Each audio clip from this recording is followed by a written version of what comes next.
Pesa zilichanganya. Takriban miaka mitatu tangu atawazwe kuwa tajiri, Stamili alianza kusumbuliwa kwa kutakiwa kuwasilisha sadaka ya damu ya mtu, na sio tena ng'ombe kama alivyokuwa amepangiwa hapo awali, ili aweze kuendelea kuwa tajiri, aweze kuendelea kuwa na nguvu, aweze kuendelea kuwa na jina, lakini pia asipoteze ushawishi wake katika jamii.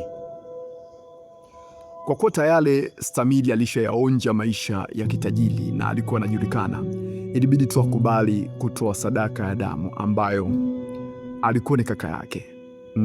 Alikuwa ni kaka yake waliokuwa wanapendana sana. Kama tunavyojua, masuala haya ya hizi mali za nguvu za giza huwa zinapenda sana kulenga pale pale ambapo wewe unapapenda. Stamili hakuwa na uchaguzi mwingine, maana kaka yake alikuwa anampenda, lakini utajiri pia alikuwa anaupenda. Kwa hiyo akaamua kupenda zaidi utajiri na kumtanguliza kaka yake. Kaka yake Stamili alifariki, ilimuuma sana, lakini hakuwa na jinsi. Kaka yake ndiyo akawa msukule wake wa kwanza, ambaye pia alitakiwa awe anashiriki naye tendo kwenye siku aliyokuwa amepangiwa. Na yote hayo Stamili aliyatii kwa sababu utajiri alikuwa hataki kabisa kuuachia.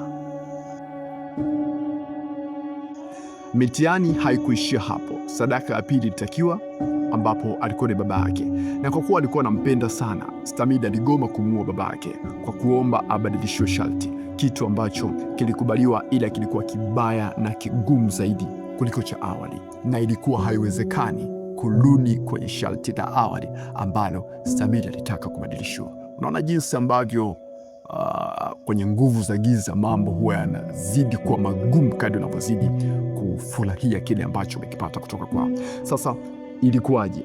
Stamili alipewa sharti gani ambalo lilikuwa gumu zaidi ya lile la awali? Ilikuwa hivi. Stamili aliambiwa ili baba yake asife, anapaswa ashiriki naye tendo, na dawa ya kumpumbaza atapewa, kitu ambacho Stamili alikiona kama vile ni chepesi. Ili kumpata baba yake, Stamili alilazimika kuwasafirisha wazazi wake wote kutoka mkoani na kuwaleta kwake, na alilazimika kuwaalika wote kwa sababu mama yake alikataa mumewe kwenda kwa binti yake peke yake, kwa sababu tayari alikuwa anamtilia shaka, na kuna maeneo mama yake alijiongeza baada ya mwanawe wa kiume kufariki. Kwa alienda huko na akasikia habari ambazo sio njema kumhusu binti yake, na ndio maana mumewe alipohitajika kwa binti yake, mama akasema hapana, lazima twende wote, kama kufa tukafe wote. Stamili hakuwa na ubishi katika hilo, aliamini tu atafanikiwa.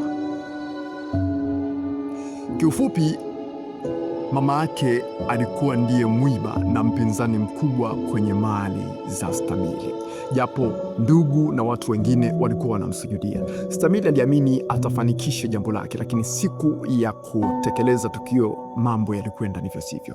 Ilikuwa hivi.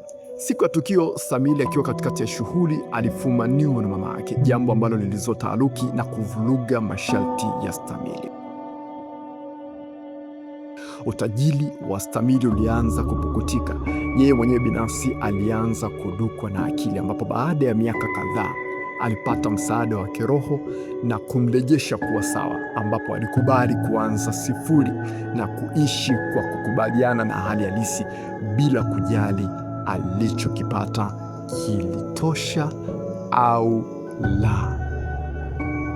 Hiyo ndio ilikuwa tamati ya kila ambacho Stamili alikipigania, kila ambacho Stamili alikiona ni kitu sahihi. Tukitazama hapa kwa haraka haraka, Stamili alifurahia utajiri au alikuwa tajiri kwa takribani miaka 3, na huo mwaka wa 4 ambao ndio hekaheka zilitokea.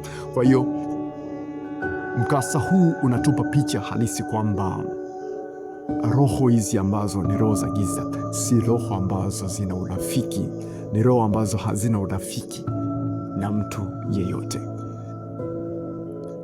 Naomba nitamatishe mkasa wetu huu wa dada yetu Stamili, na mwisho wa mkasa huu ndio mwanzo wa mkasa mwingine. Langu jina ni Victor Ramadhan Kalinga, napatikana kwa nambari za simu 0620 443 48. Kwenye mitandao ya kijamii inapatikana kwa jina la Mwalimu Victor Ramadhani Kalinga, yani MWL Victor Ramadhani Kalinga. Asante kwa kuwa pamoja na mimi tangu nilivyoanza mpaka sasa ninakwenda kutamatisha. Uwe na siku njema.